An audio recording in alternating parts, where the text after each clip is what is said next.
हामी सुरु गरौँ नि। एकछिन है, के भन्ने होइन कि पोडकास्ट त्यहाँ कति मान्छेले हेरेर हुन्छ, कति पपुलर छ हैन।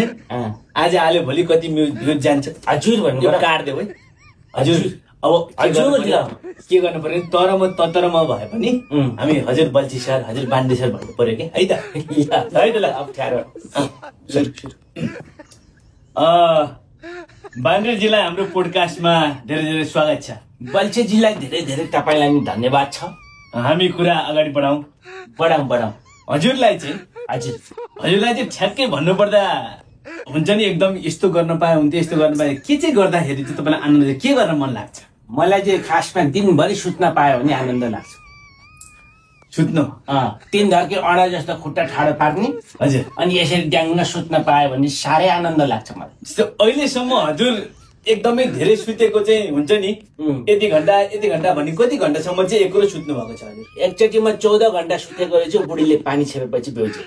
भने साउनीले बेला बेला त्यसरी पानी पनि छेप्छिन्। त्यस्तै परेको छ एकचोटि। एकदमै रमाइलो कुराकानी भइरहेको छ र हामी चाहिँ नि छोटो मिठो कुराकानी सँगसँगै यहाँ हामी स्क्रिनमा केही व्यक्तित्वहरू देखाउने छौँ। हजुर, र त्यसमा चाहिँ तपाईँले चाहिँ एकजना छान्नु पर्ने हुन्छ। हामी देखाउने छौँ है।